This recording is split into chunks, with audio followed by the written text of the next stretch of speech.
Salut à tous, bienvenue sur cette vidéo. Aujourd'hui, on va parler des investissements qu'on fait à Dubaï, notamment les maisons qu'on rénove. On va aller visiter les chantiers et avec Guillaume, bien sûr, qui est là, que tu connais déjà. Salut Guillaume. Salut à tous. Faites la gueule du pouce bleu. On va visiter et on parle du marché de Dubaï. C'est parti.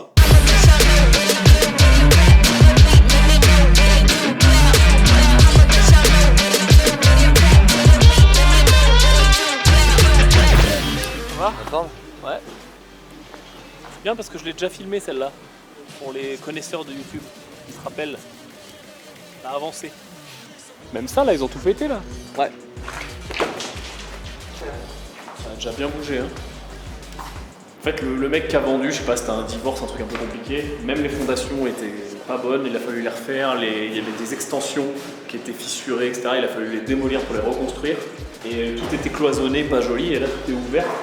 L'escalier, je sais pas si les gens se rappellent, était fermé complètement. Bon là les fenêtres sont cachées parce que c'est chantier, mais ça donne un sentiment de traversant quoi.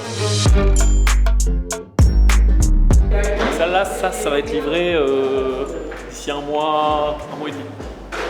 Donc ici tout le monde travaille en même temps pour que les chantiers puissent aller très vite. Et parfois il y a des mecs qui démolissent une pièce. Ça c'est en train de construire de l'autre côté, de poser un sol, ça protège, ça change de côté, etc. Des fois, on fait des ouvertures en même temps que d'un autre côté, c'est en train de monter des parpaings. Enfin, les chantiers sont beaucoup plus dynamiques, beaucoup plus rapides qu'en France, parce qu'il y a plus de gens, les équipes sont plus grandes, et donc ça se dispatche un petit peu plus. Donc, comme tu peux le voir, tous les fronts en même temps, comme d'hab. Donc nouvelle piscine. Il y avait une piscine ici là, qui était trop petite. Donc là, ça part en nouvelle piscine beaucoup plus grande. Et là, comme tu peux le voir, c'était la master bedroom où on était. Donc pareil, extension, et ça va venir fermer la maison. Et puis rendre ce côté, comme sur les rendus 3D, avec toutes les grandes baies vitrées, qui est très contemporain, et la vue, qui est pas dégueulasse. Ce qu'on a fait à Jumeirah Island, c'est qu'on a été les premiers à avoir changé l'extérieur de la façade également. Donc c'est attaqué à pas seulement faire en sorte qu'elle soit moderne de l'intérieur, mais moderne de l'extérieur, ce qui plaît aux gens. Donc celle-ci, elle est en train d'être transformée. Alors ce qui est cool sur celle-ci, c'est que tu vois, tu as plus de hauteur sous plafond, tu as les deux grandes baies vitrées. Et ça donne un effet cathédrale, ça a encore plus demandé. Regarde cette fenêtre. Ça va être stylé.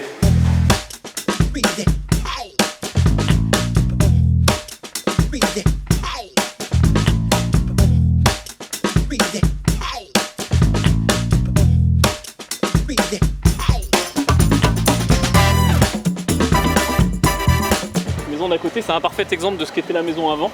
Donc comme tu peux le voir, c'est jaune, c'est style arabique avec les voûtes. C'est en haut, moi j'appelle ça pixelisé, là on dirait c'est pixelisé quoi. Il y a le dôme, etc. Donc t'as beau refaire l'intérieur, tu vois, c'est quand même pas le même. Quand tu vois cette maison, tu peux déjà imaginer ce qu'elle sera quand elle sera terminée.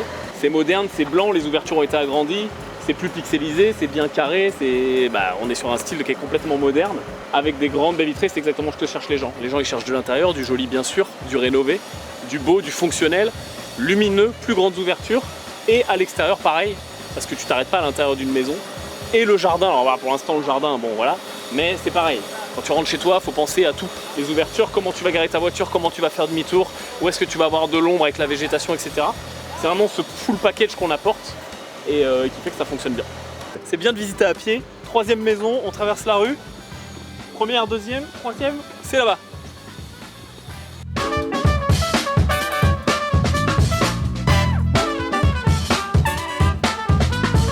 Quand elle a l'air grande, vide, c'est qu'elle va être vraiment très grande. Parce que vide, ou comme les maisons quand elles sont cassées, elles ont l'air beaucoup plus petites que quand elles sont finies.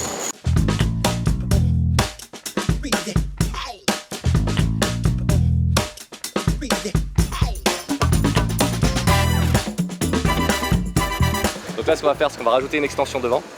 On va complètement transformer la shape de la maison. C'est la plus grosse transformation qu'il va y avoir à GI. On revoit complètement tous les volumes, on crée des formes, parce que généralement c'est des blocs. Et donc en plus de casser la façade pour la rendre contemporaine, on va essayer de chercher aussi du volume. On va avoir une piscine de 20 mètres et on va avoir donc 140 mètres carrés d'extension et de construction, ce qui fera un volume total de plus de 800 mètres carrés. 825 je crois, pour être précis.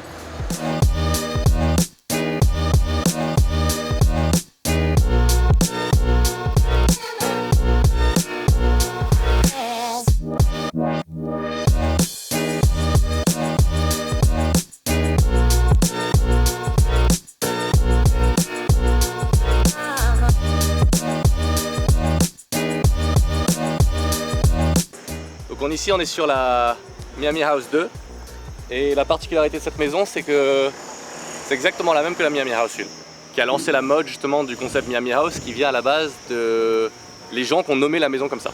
Guillaume, est-ce que tu peux juste expliquer pour les gens, parce que l'anecdote est rigolote. Donc on a fait 7 maisons, nous déjà, à titre perso et avec le groupe. Tu peux juste resituer combien on a investi et surtout pourquoi? Parce qu'on parle de Miami House, mais les gens ne comprennent pas peut-être parce qu'on est à Dubaï et on parle de Miami House. Alors d'où ça vient ce nom et ce style en fait? Ouais. Donc pour répondre à ta première question, on a investi à titre perso et au niveau du groupe un peu plus de 100 millions d'AED, ce qui fait un peu plus de 27 millions de dollars. Et donc ça vous donne aussi un niveau de sentiment qu'on a aujourd'hui sur le marché. Donc forcément c'est pas parce qu'on a investi cette somme-là que ça veut dire que ça va forcément bien se passer, mais en tout cas on a le mérite de faire ce qu'on dit. Et... Bah pour l'instant ça s'est bien passé. Voilà, ça s'est bien passé. Et donc la première, ça s'appelle Miami House en fait parce que la première Miami House c'était ma maison dans laquelle j'habitais et c'était été l'une des premières maisons donc, dans le quartier où on vous a montré les illustrations, où on s'est intéressé pas seulement à l'intérieur mais également à l'extérieur. Et les gens l'ont appelé comme ça, Miami House. Donc tout le monde se passait le mot, les gens appelaient le contracteur avec qui j'étais passé pour justement dire je veux la Miami House, et c'est comme ça que ça s'appelle Miami House. Et c'est là où on s'est dit ok voilà, on va la vendre, donc il y a une plus-value qui a été réalisée. Et puis on s'est dit on va en acheter d'autres avec le groupe, puis ça a continué comme ça, et puis donc on en est à la 7e aujourd'hui. On a avec du coup la plateforme Invest Dubaï ouvert pour la première fois la 8e, où maintenant on propose aux gens de pouvoir investir avec nous, donc ça c'est assez cool. Et puis on est aussi en train d'en acheter beaucoup plus, puisque on n'a pas vraiment de limite. Nous on a une conviction forte sur le marché de Dubaï, et on pense clairement que c'est un marché qui, dans les prochaines années, va continuer à grandir. On le voit surtout au niveau de l'attention, c'est-à-dire que quand on met une maison en vente au bon prix, elle part dans la semaine et les gens se battent pour faire des offres et pour visiter. Parce qu'en effet, tu crées le produit qui n'existe pas, c'est toujours pareil en fait. Il existe, bien sûr qu'il existe, il y a des belles maisons, mais la maison, cette fameuse Miami House qui a été créée, réfléchie, intérieur, etc., extérieur, plus le côté grand terrain, en tout cas un peu plus grand que ce qu'on peut trouver à côté, plus les matériaux, etc. Bref, ça a été raffiné, c'est tout simplement en demande. Donc les gens veulent... La première Miami House, juste pour vous donner un petit peu un contexte, ça a été vendu en 6 visites, il y a eu 4 offres. Pour vous donner, en 10 jours c'était vendu. Pour vous dire le niveau de momentum, et on parle à ce moment-là de la maison qui est vendue la plus chère, qui a jamais été vendue dans ce district-là.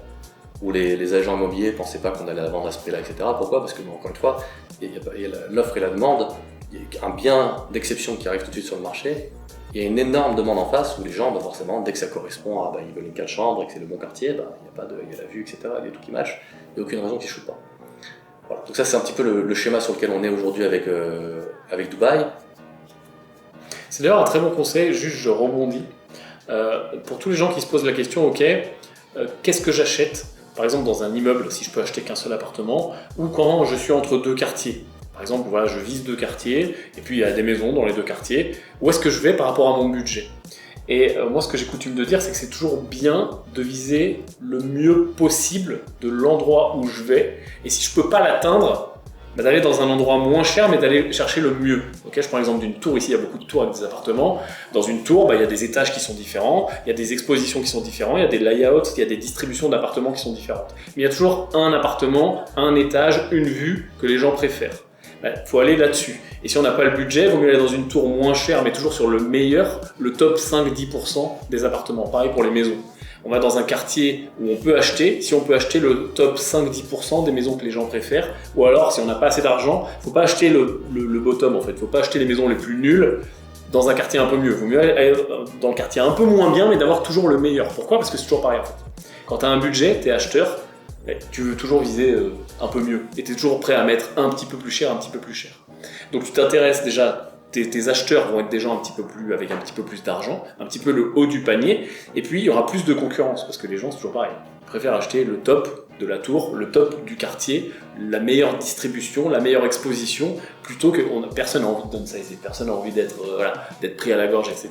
Donc ça c'est un bon conseil, et ça marche assez bien, et souvent les gens ne le font pas. Souvent les gens vont dans un truc un peu plus cher parce que c'est mieux noté, c'est mieux coté, c'est plus joli, c'est plus récent, mais ils vont acheter des biens qui sont les moins chers. ce qui va pas forcément, ou les moins chers, ou en tout cas les moins aimés, les moins recherchés, ce qui va pas forcément fonctionner au top, en tout cas pour la revente.